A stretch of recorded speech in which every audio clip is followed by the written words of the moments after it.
Okay. Hello, everyone. Welcome to the first ever episode of Baithak, a literary podcast hosted by Lakir. As far as Lakir goes, it's a UK based online magazine which publishes voices from the South Asia and the diaspora beyond. The magazine has published many sorts of writing, including fiction, nonfiction, poetry, prose, and of course, the art as well. For this session, the co-hosts would be me, Maliha Hasan, and Aima. Both of us are currently Lakir interns, responsible for editing nonfiction and essay pieces, along with designing. Today, we're joined by two members of Lakir's incredible team. We have Bareerah Ghani as our fiction editor, and then we have Sidra as our poetry editor. Thank you so much for joining, guys, and for giving your time. I will sort of dive right in and we'll open the ground. Just give us a quick introduction and something that you want to share, a unique piece of writing perhaps that kind of, developed your interest towards the literary arts. Barira, we can start from you. Okay, hello. I am currently the fiction editor at Lakir. What do you want to know? Okay, so I have come to writing from an economics background, which I think is very different. People just assume that I have always been in literature, oh yeah. So when I tell them that, oh, I did my undergrad in economics and management, they're like, oh, that's weird. I'm like, yeah, it is weird. Yeah, that's one of the unique parts about the writing journey, as far as like things concerning something that brought me to writing, like writing and reading that brought me to writing. I'd say Jane Austen is a really big influence. Reading her really like got me thinking about, because she wrote about like women in that part of you know uh, timeline and how they were oppressed, and I was like, "अरे ये तो कराची है, बिल्कुल." So that got me thinking about, because I'm from Karachi. So yeah, that's my spiel. Over to Sidra. Just give us a brief introduction. Anything unique you want to share about yourself? I'm Sidra. I'm currently the one of the poetry editors at Lakir, and I was actually writing poetry since I was I think 14, 13 years old, but I officially came to it. It's kind of a funny story, I think. I was watching Interstellar, and in Interstellar there's a sequence in the background of which we have this poem, "Don't Go Gentle into That Good Night," going on. And I was like, wow, I want to write like that.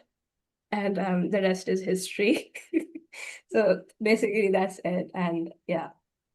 And after that, I've been just pursuing everything that I can, because I'm not academically associated with poetry, art, or literature. So the Key was one of those ventures. I joined it as an intern, and now I'm one of the poetry editors. So yeah, that's it. Okay, so well, this question was initially for the co-founders of the magazine, but we don't have them here. So I'll just ask them from the editors.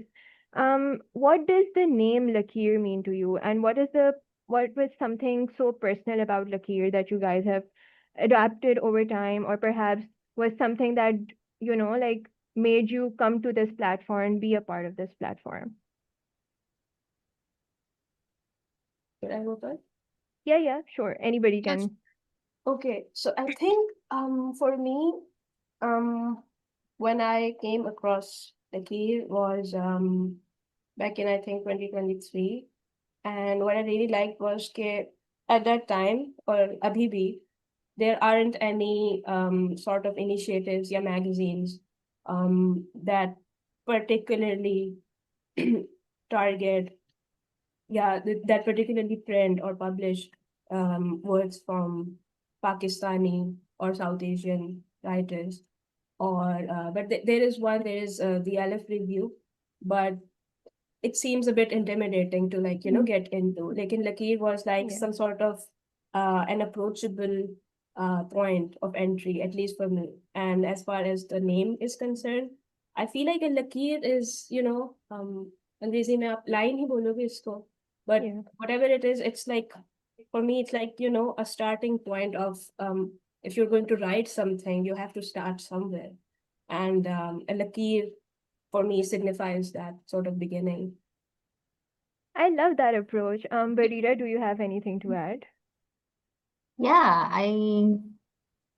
when I think of lakir, I always think of borders because lakir is also, another form of, that's what you say, right? To a border in Urdu as well.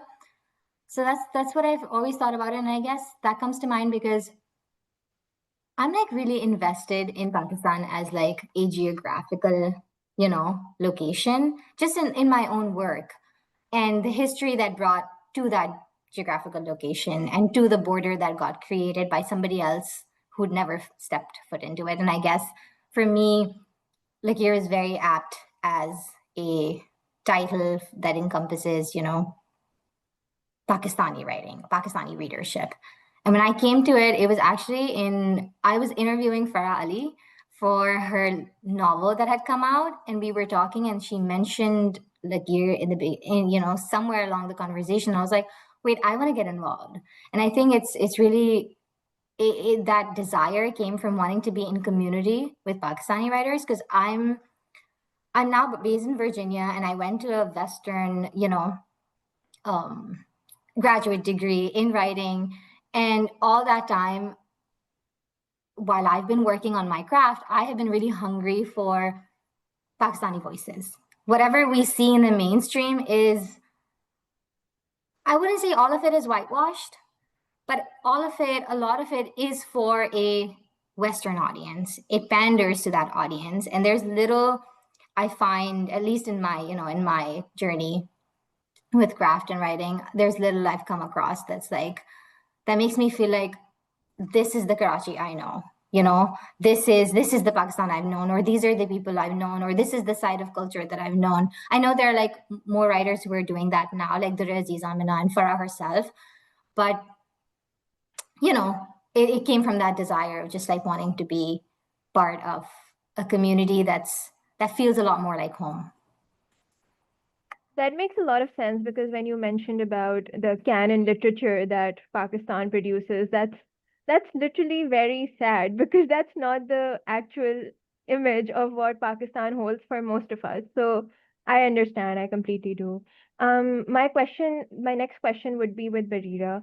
So as an editor, since we already mentioned that there are two editors in this meeting, as a fiction editor, so basically, fiction editing often means stepping into somebody else's imagined world.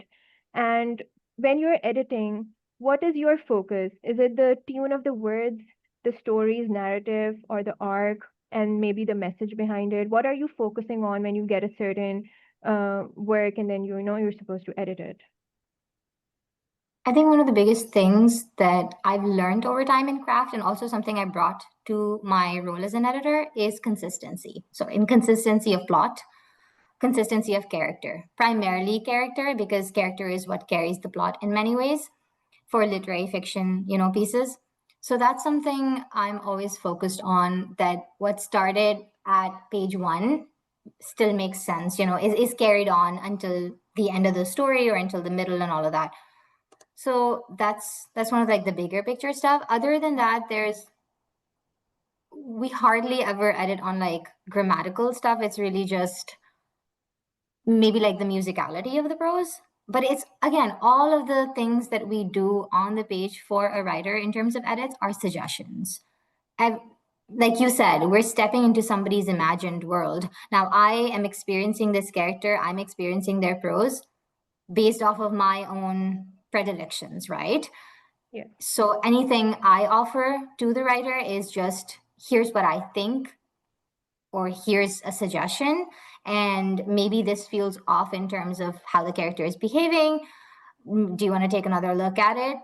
But if the writer is like, oh no, this is why I have this, they don't sometimes even have to explain themselves, and they're like, this is, I don't think this vibes with my vision, then I'm like, yeah, that's fine, that's valid, because this is your piece at the end of the day.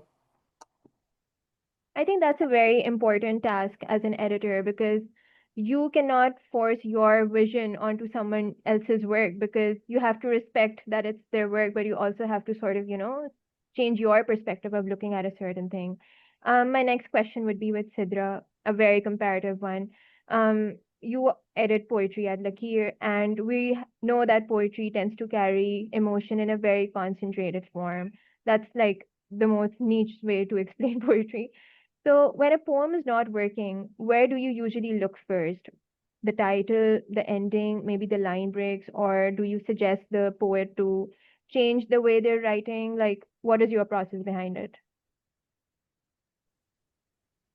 Oh, okay. Mm.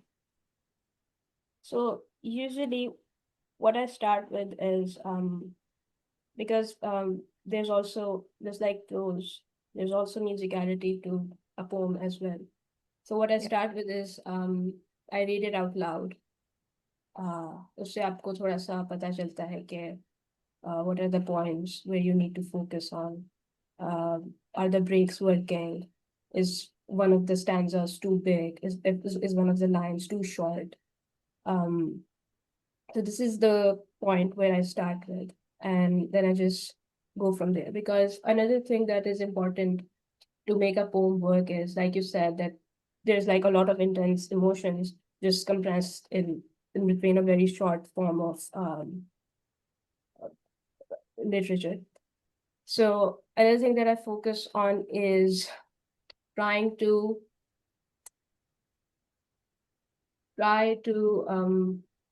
not necessarily shorten it, but shorten it wherever it is necessary. Because sometimes poems can get rambly, you know. yeah, So you have to, without, so when you're editing poems, you also have to be very careful because they're like little babies for the poets. So yeah. if you change too many things, they get very defensive. So you also have to like deal with that a lot. So what I try to do is I try to like, again, suggest to them that maybe this part is not as necessary to the piece as you think. So that's basically it. I read it out loud. I try to adjust the line breaks where I think is necessary, and then um, I try to add as much brevity as possible so that it's not आपकी attention ही मतलब disperse ना हो जाए by the end of the poem. So that's basically it. You were so right when you mentioned that they are like little babies, because as somebody who writes poetry, like if somebody decided to tamper a lot with what I've written, I'd be like, no. So yeah, the defensive part and that is like very And true. also it's very it's not related to your question, it's just I want to add this. It's also very uh strange because when I write poetry and someone edits it, I hate them.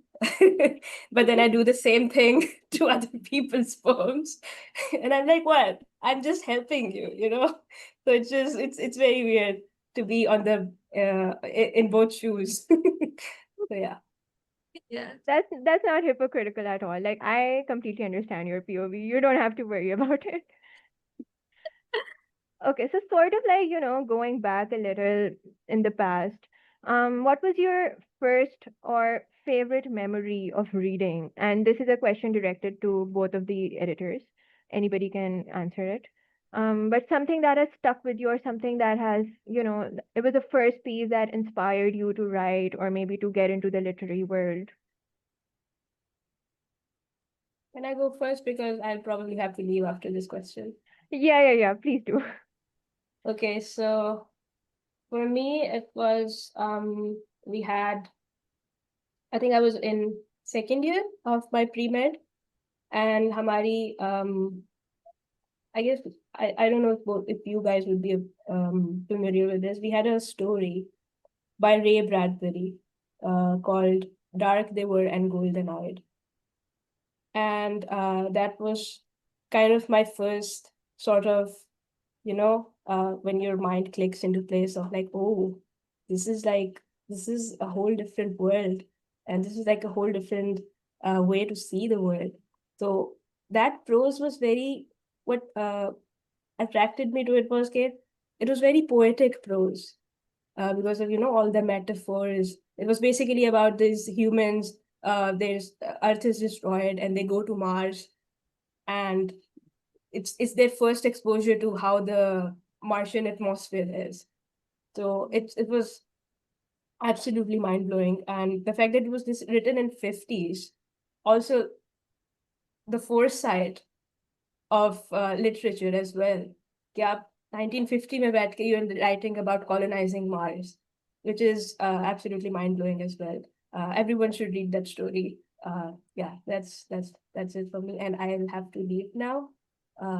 Thank you so much for having me. It was lovely. Thank you so much for Only coming despite this conversation and the one that we were having before the recording started as well.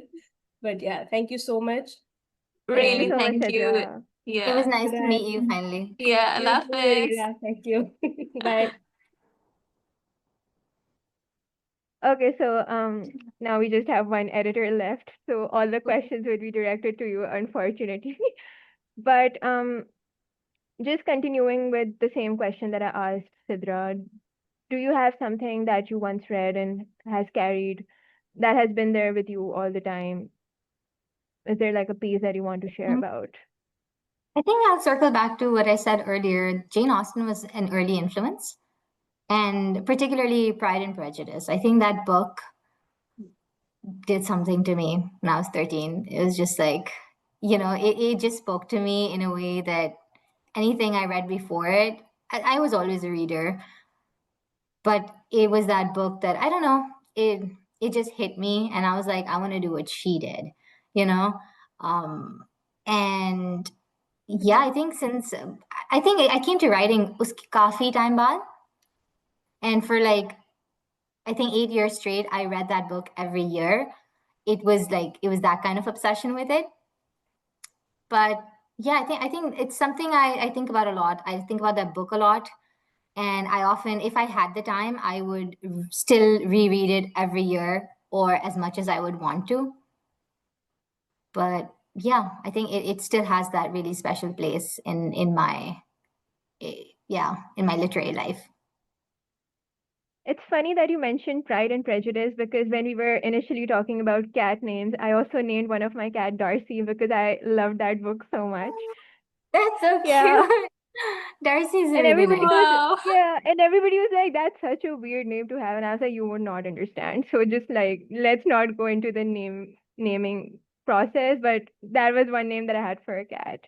Um, That's Sort of continuing with what you said, do you remember the first thing that you ever wrote? Like, it could be anything that's like, it could be a prose or poetry or something that you wrote for like a class, maybe. But do you have any recollection? I have a lot of recollections.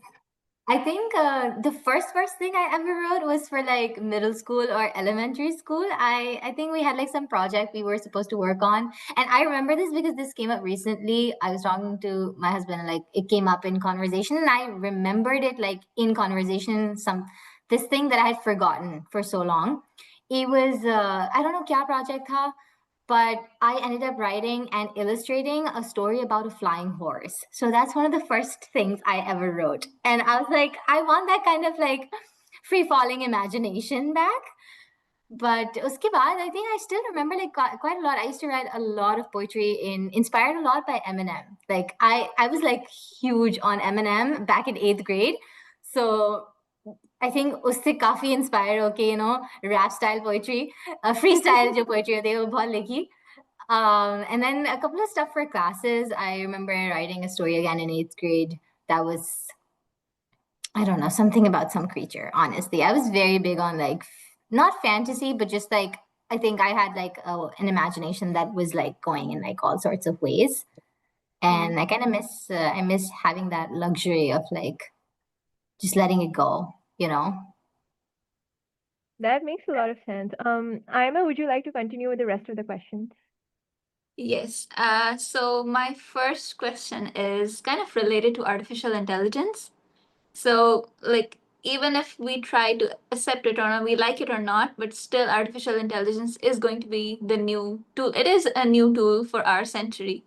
And, but we know that for a fact that artificial intelligence cannot take over human creativity. So, do you think that as writers or editors or anything like that requires creativity, how can we use? Do we actually use AI as a tool? Do you use AI as a tool? And how can we actually make it a friend rather than an enemy, if you will? That's an interesting question. And so personally, I'm not a big fan. I don't use ChatGPT as much. I think Zada se Zada, I would use it to like make an email sound a little bit more professional. But even then, I would see what it's saying and then I would just add my own touches. Oh, I'm sorry, my bad. But but I think it's also just like I've always been wary of technology. Just it's just something. It's it's like a thing with me where I'm like, nah, I'd rather do it on my own. And also like it's a machine at the end of the day. I think going into like a more general perspective, because it's so prevalent now and the conversation is also like so prevalent and it comes up at my work a lot. AI is not to be trusted too much. A lot of these large language models are hallucinating. They are going to hallucinate. So it's not like you can completely blindly trust. I don't know if you guys know, but recently somebody went on, I'm still going to call it Twitter. I'm never going to call it X. Somebody went on Twitter and they posted like this conversation they were having with ChatGPT, and ChatGPT was lying to them like straight off. So I feel like it's one of those things that it's too early of a technology. B, I do think that whatever happens, however advanced it gets, humans will always have the upper hand. It's like we built this thing. So I am not like, I think editing wise, maybe like, have it edit grammar a little bit. I do think us sense made has been very useful for a lot of people, not for me personally. But even then, like I think a word of caution is necessary for how much you're using and for what you're using it for.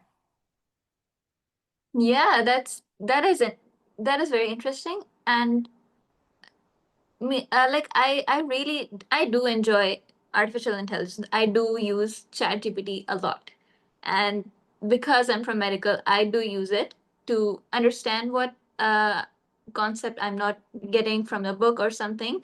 But yeah, I think there should be a limitation to it, just like you said, to use it. Like you should be the boss of ChatGPT, if you will.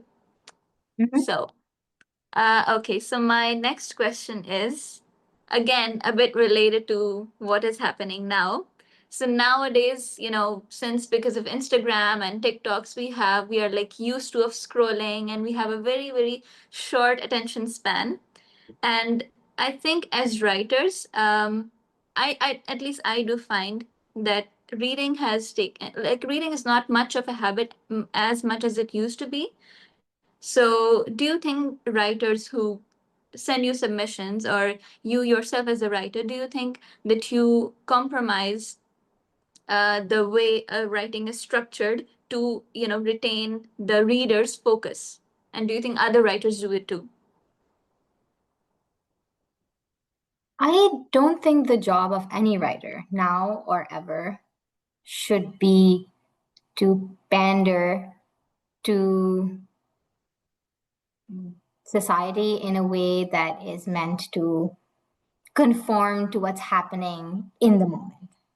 So if people's attentions are shrinking because of these short form videos and reels that are popping up, it doesn't mean that your art has to be sacrificed, to fit into that attention span.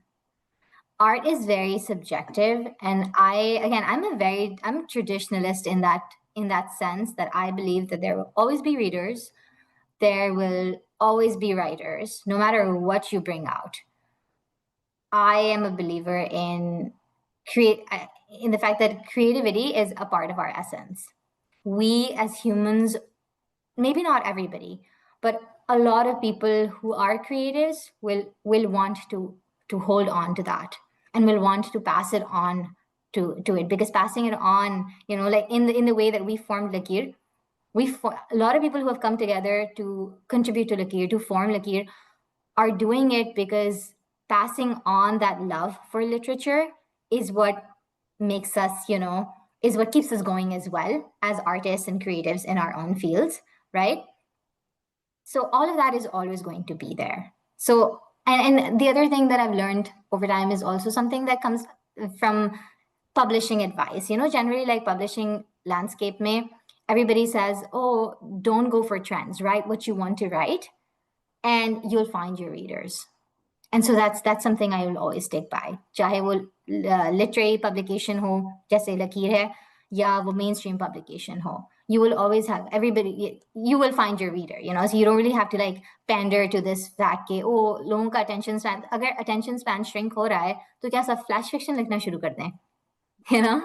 फिर तो Yeah. कोई long fiction लिखेगा ही नहीं, फिर तो books ही exist पूरा, and you also have to understand like books are never going to go out of fashion because they make money off of other people writing. I mean, they make money off of, like, it's also, the publishing industry is also a capitalist agenda at the end of the day. It's also a business, a for-profit business. So I don't think they're ever, like, I don't think they're going anywhere anytime soon, at least. So no, I think as far as attention spans go and as far as taking a piece goes, it needs to be engaging and it needs to be doing all the things that it needs to do on the craft level for it to actually vibe with like the reader, whether that's an editor as a reader or just like a reader. I sort of Oh, have an interjection. Sorry, I'm so yeah, sorry yeah, for yeah. like, okay. So, as somebody who's working in the publishing industry, one thing that I've noticed is how, like the focus shifts when there is no market available. For example, so I'm working at Oxford, and Oxford used to publish like all these non-fiction books and fiction books at one point in their life. But now it's just out of fashion because they're not making sales. Nobody's buying them. Everybody has shifted to ebooks, or they just prefer the other publishers and not Oxford for some reason. So they just stopped publishing, and now they just publish like school books or textbooks mainly. So that is something that I've sort of seen, and I know the books are not going out of fashion, but the focus sort of, like shifts. Yeah, yeah. Like I was going to say something additional to it because for example I read a lot of like blogs for like random stuff, right? Even if it's self development or any like book review or something. And the way that a blog is written, it's just like one liners. It usually doesn't have a paragraph. So I think that's the shift because of the attention span being so short. So yeah, like we are having that shift, but I guess the blogs and maybe the books even, they're probably nonfiction, and nonfiction is for I think there's a more shift in the nonfiction side compared to the fiction or poetry or these kind of stuff. So okay, so Bareerah, do you want to say something? No, just uh, was gonna reiterate something I said earlier, that creativity is part of us, for those of us yeah. who there is, as humans, we have that need to creatively express for a billion reasons, one of which is just to preserve history and archives and like, create a legacy. We're all very big on legacy, we're all narcissists at the end of the day. Jitne bhi levels mein ho, but narcissists to hai na, like self-importance and wanting to like preserve some parts of like ourselves or our familial history or our, cultural history and all of that. And that's not going to go anywhere as long as humans are there. Yeah, or ye sab, I don't think so. I could be wrong, but who knows? No, I do think it's true. Like um I guess creativity is just like very essential for even living a life. Like it gives a canvas to show how you feel, whether it's through writing or painting. You just it's a way you can tell what is going inside of you. It gives a very good template to show everything. So my next question is kind of relevant to what you just said. Do you think creativity, and especially because you're a writer and an editor, do you think writing is a nature or a nurture thing? Do you think everyone can be a writer, or do you think it's a skill that you learn through? I guess my answer would be twofold. Yes, my answer would be yes and no. So I think writing is it's an innate thing. So it needs to come from within. I don't think everybody can be a writer, but I also think you don't necessarily thrive on just talent alone. Writing is innate, but it needs to be built upon, it needs to be learned, and it needs to be persevered through. I think I don't remember who it was, but there is I guess there's not one person, but I've heard a lot of writers talk about tenacity and perseverance as something that's very integral to being a writer. You can't survive on talent alone. Talent is only going to take you so far because the field, the craft is riddled with criticism, riddled with rejection. And if you don't have, that grit to just be like, this is what I want to work on, this is what I want to do with my life. I mean, not like it has to be, part of like the grander scheme of your life, even if it's like because it takes hours to write something. It takes years sometimes to write, to bring a piece, a novel to completion. And you have to have that kind of perseverance to keep at it. And you can only do that if you're interested in learning and growing and building that skill and, seeking whatever you need to fulfill whatever you're working on, right? So I think it's innate and it's a little bit of talent, but 98%, 95%, it's skill that you learn and you grow with and you grow around. Yeah, that's very, very true. And okay, so my next like in follow-up question is, but like writing or any creativity is innate, and we sort of have our muses, or we notice, like each writer notices a specific part of the world. So I'll ask you, as a fiction editor and a writer, what is your muse, or what's something you usually see when you want to write? What inspires me? Yeah, sure.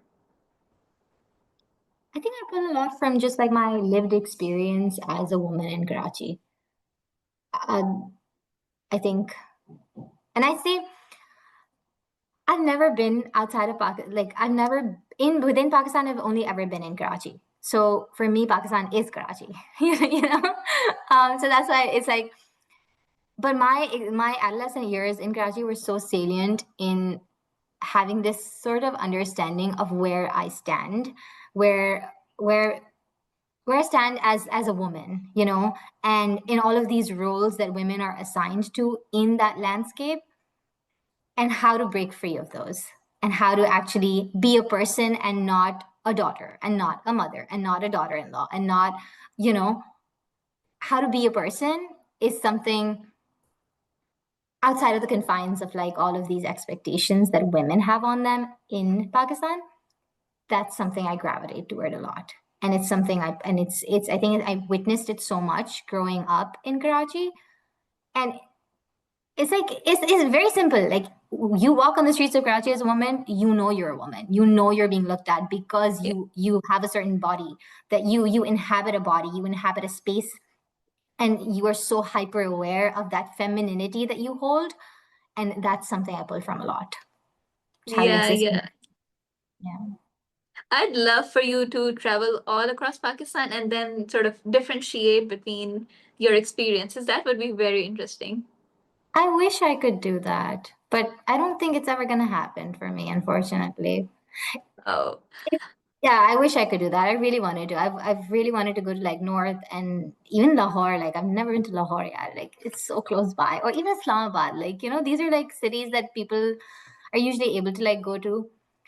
But I feel like Karachi, like I have a deep love and hate relationship with the city.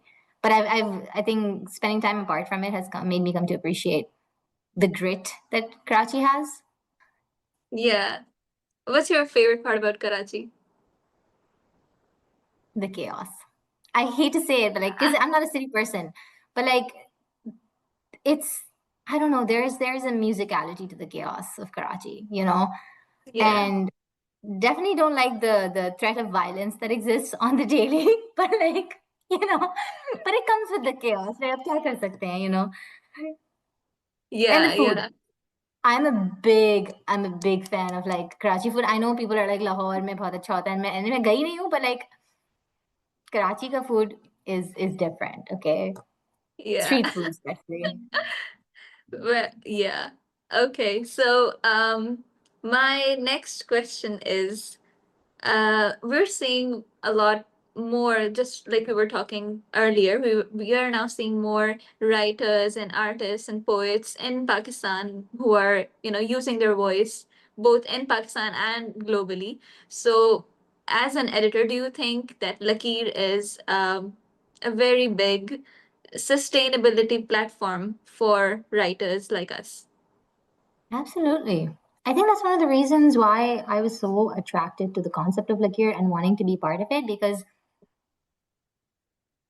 it's a platform for Pakistanis, readers, writers alike. It's a way to bring community together. And growing up, I was very deprived. I felt really deprived when I wanted to write, when I wanted to pursue this as a craft. I didn't have any avenues. I didn't even have access to Pakistani writers, like writers that on the global scale, like Mohsin Hamid or Kamila Shamsi or Muhammad Hanif. Like, it's you would think that their literature or their work is accessible to the average person in Karachi, but it's not. The idea, the whole thing of like, well, literature in itself is very pushed back. Again, I think it's also like Karachi and like places in Pakistan also have bigger problems to look at. So there is, of course, that, and resources need to be diverted to those avenues, but there is little community, you know, for writers, for readers who want to read what's coming out of the country.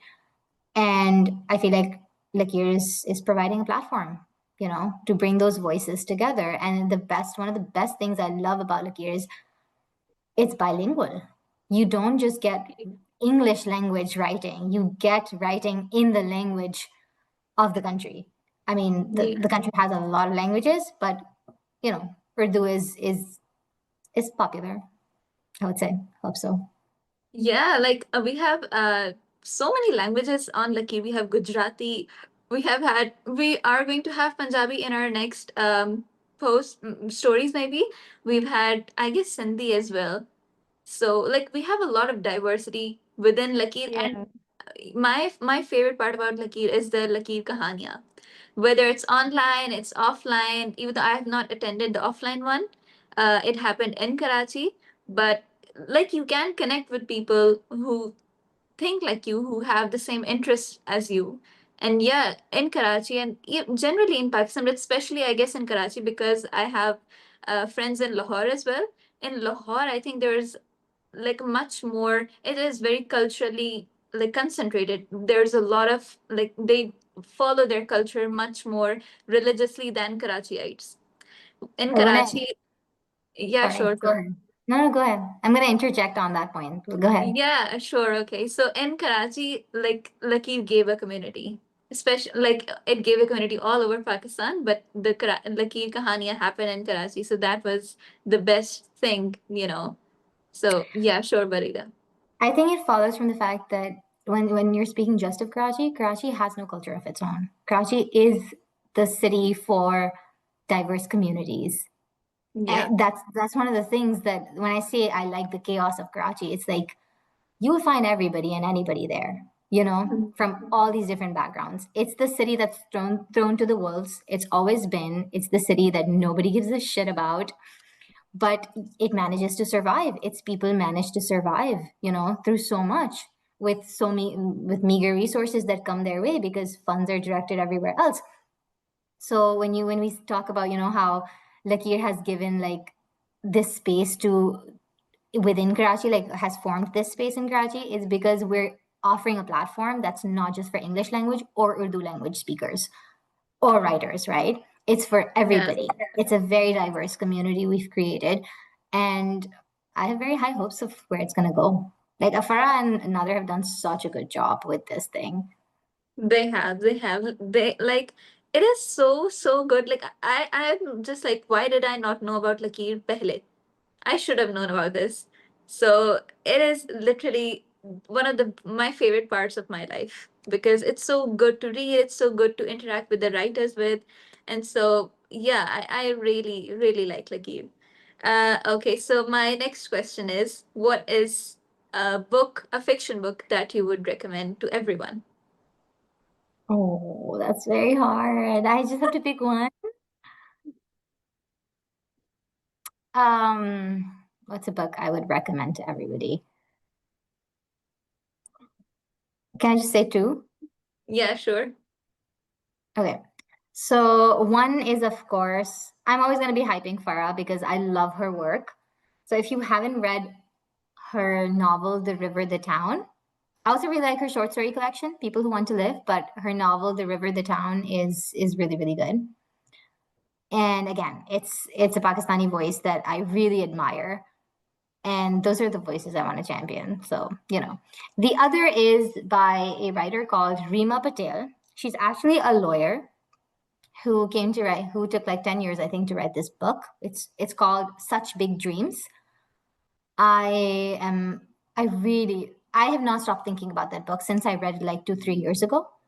It's that book I think about often. It's set in Mumbai, and it follows this girl who lives on the streets and kind of like a rags to riches, but not really a riches story. It's like her survival on the streets of Mumbai, as you know, as an orphan and all of that. And it's very compelling in just craft, and also I feel like I gravitate toward Indian voices a lot as well because they capture their city, but also Indian voices that are not mainstream.